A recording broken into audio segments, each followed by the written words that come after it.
What's going on, YouTube? It's Jeremy from Not For Resale back with the details. Today is an interesting day for the sneaker community in the aspect that a brand new pair of shoes dropped in a brand new style, brand new colorway, brand new company that nobody's ever dealt with before.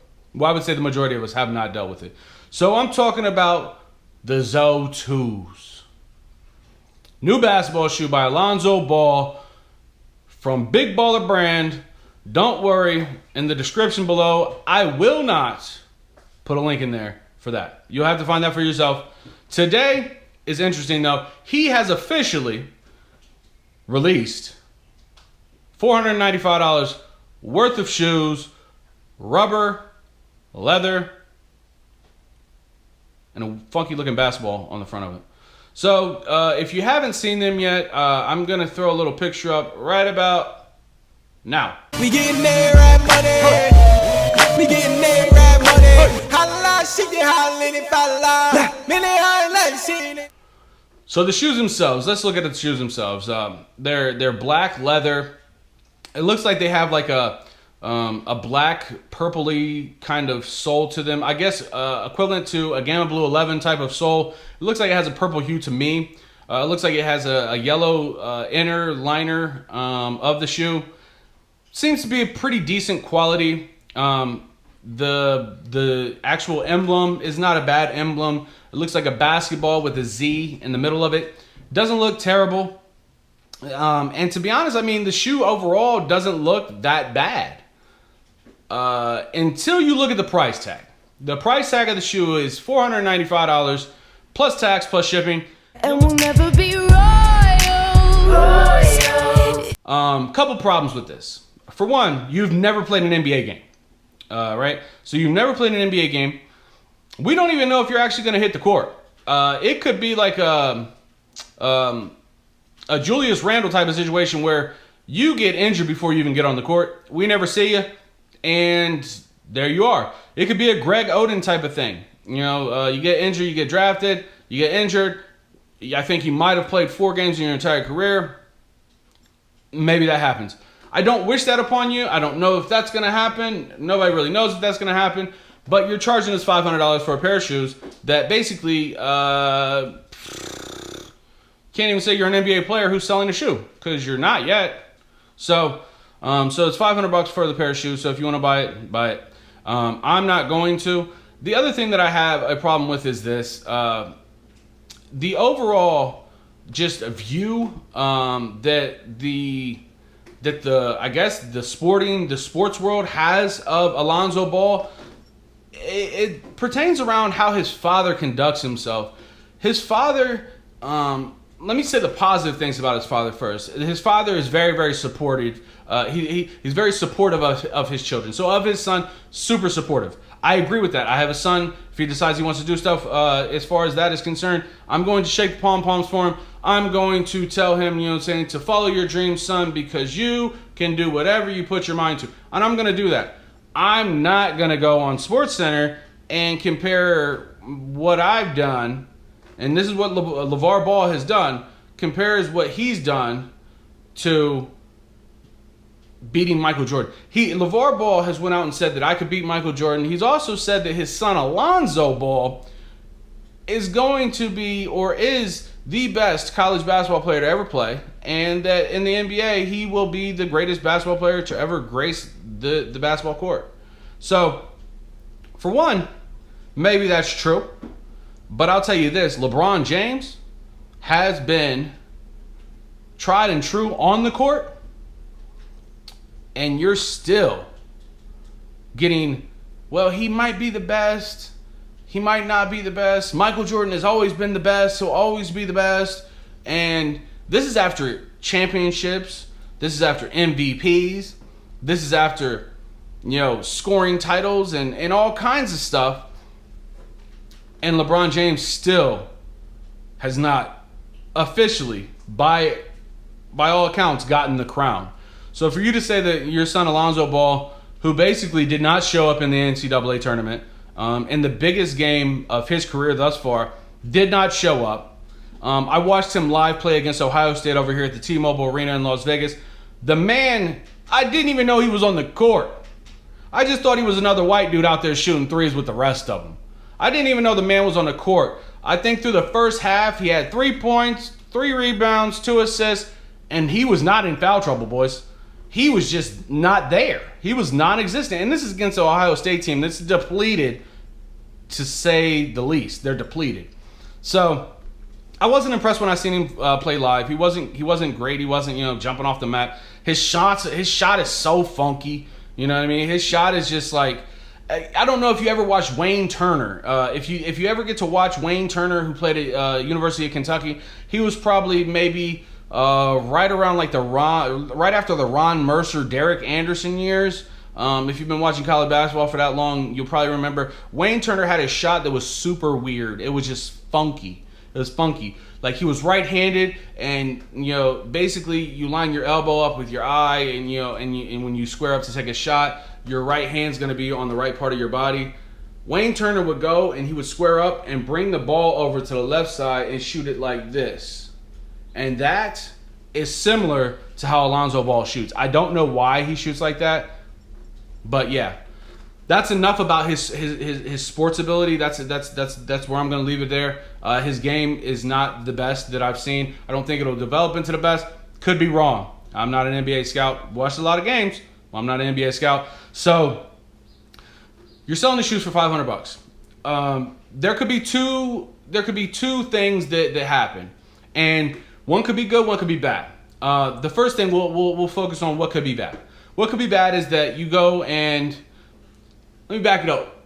Rewind it one more second. So, the shoes, if you buy those today, you will not get those until November 24th, right? Which goes to say that the shoes are a pre-order. They're a pre-order. So if you look at your Jordans, you open them up, you look at the dates on them. On the left-hand side, it has the starting date. On the right-hand side, it has the finishing date. Typically, to finish up a pair of shoes, it takes anywhere from 2 to 3 months, and sometimes a little bit longer than that, which goes to say that if he runs a pre-order on his sneakers, he'll probably run the pre-order for maybe a month or so, maybe 2 months, and then he will actually produce the shoes. It means to say that he probably does not have shoes in hand. There's probably not a factory here or a warehouse that has thousands of pairs of these Zo2's.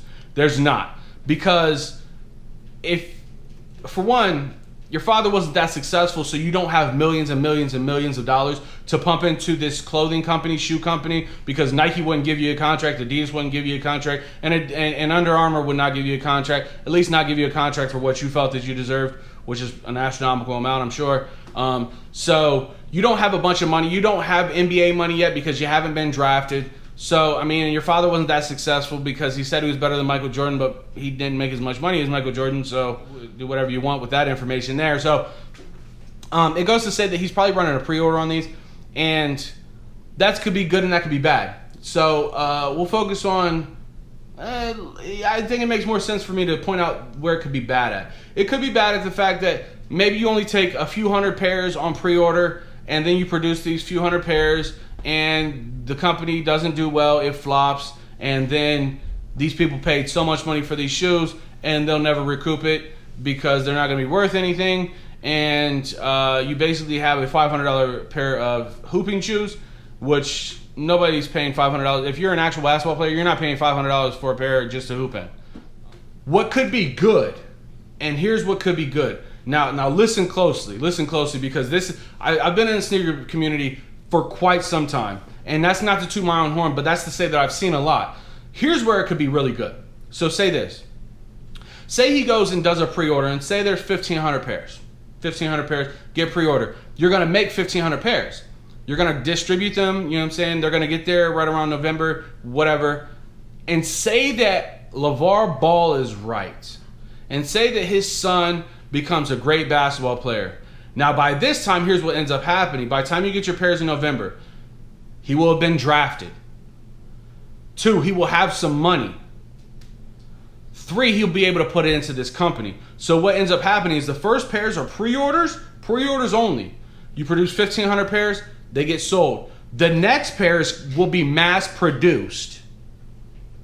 So everybody who had those ones that were pre-ordered and say the next pair when they get mass produced are in high demand. You lower the price point, you put them out about $240, $225, that sort of thing. You lower the price point down. All the ones that got sold initially, the overall value of those will skyrocket. They won't be worth $500 anymore because there's only 1,500 pairs. The next time that they produce, and they produce 2.5 million pairs for the Zo2's second season or whatever you want to call them. Because these are Zo2's. I don't know where the Zo1's went, but I think it's Zo2 because his basketball number. So, but whatever the next shoe that comes out will be mass produced, and if the mass produced ones do well, everybody's going to try and retroact the fact that they didn't get the first pair. And now if you have a pair and it's dead stock and you got the first pair, you're going to be raping people because you paid $500 for it. And you know, and maybe with an ego and a narcissistic type of mentality that LeVar Ball has, maybe he becomes like Kanye West, but like an old ball-headed, no skill type of form of Kanye West, and everybody just wants to follow him around type of thing. So if that happens, then those pairs could just go through the roof because there's only a limited amount of quantity. They were only made to order. So if you got a pair, you paid for them early, you didn't get your pair for 6 months, and then when you finally got your pair, you know what I'm saying, like he was drafted by then and all that. That would be the only reason that I could see that pair being worth more than $500. So really think about that. Like diagnose what was just said right there and see if that makes sense. If that does make sense to you, then maybe you want to pick up a pair. If you got $500 and you can afford to sit around and wait on them, and you think they're going to go through the roof, then by all means pick up a pair. But for me, I don't have $500 to really let go at that, so I'm gonna sit over here and I'm gonna leave it to the professional hype beast. I'm just a minor hype beast. I'm a minor league hype beast. I'm like the Birmingham Barons type of hype beast. I'm not like the actual Chicago White Sox, Michael Jordan type of hype beast. I'm not really that. You know what I'm saying? Like. I'm not that big of a hype beast, so by all means, do them, grab them, you know, love them, wear them, whatever. If you do buy a pair, and you see this video, just in the comments below, let me know why you bought it. Is it to support Alonzo Ball? Is it to support LeVar Ball? Is it to support the fact that you feel like he's an up-and-coming star and it's an investment? Is it to say you got in on the ground floor of an Alonzo Ball, the very first Alonzo Ball shoe ever made? You know, so let me know.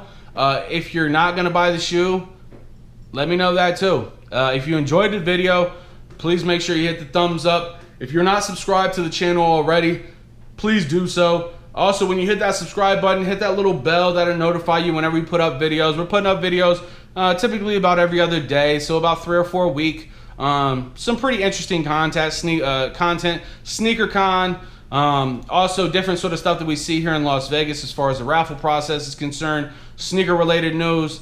So if you do want to see more from the channel, you know, subscribe to it, help us grow.